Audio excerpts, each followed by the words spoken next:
Good day, friends. I'm at a metal working expo. Very large expo. What you're going to see is just a very small portion of it for the Russian market. Most of these are Russian and Belarusian companies, some Chinese. All the Europeans and Americans have left, and they're not being missed. As you can see, there's again, this is only one small arena out of about three. Large stands, a lot of business being done.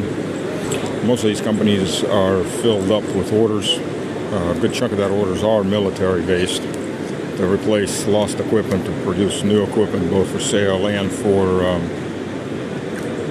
the front. So everything's moving along at its own pace. The Russian market is not low on much of anything.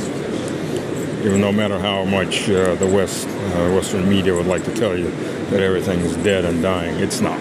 The reason there's so few people, this is the second day, and it's almost the end of the day, so most of the people already left. Well, as you can see, this goes on, and again, this is only about a third that you're seeing. Lots of companies, Rosatom, all the major Russian companies, major metal manufacturing, brand names, some military equipment too. Found a nice company producing bulletproof vests with steel plates, front and back plate of that. So, to look into that too.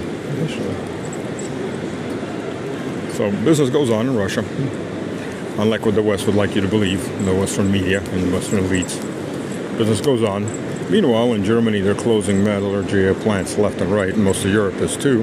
Why? Because they can't afford the gas. Oh well, we have plenty. Their problem, and their big problem, not ours, just opportunity. So if you think Russia is just a gas plant or just a oil plant, you're very, very mistaken. Russia's a massive manufacturing base with cheap energy. Cheap energy that no European will ever have again, because they're not going to get that cheap energy that drove their growth over the last 30, 40 years. They're going to get market cost at best. And no Russian company is going to give it to them cheap again. So without this cheap energy, nothing in Europe is competitive. Russia's competitive. China's competitive. Russia's real competitive. So you want to do business, you're going to be coming to Russia whether you like it or not. Cheers.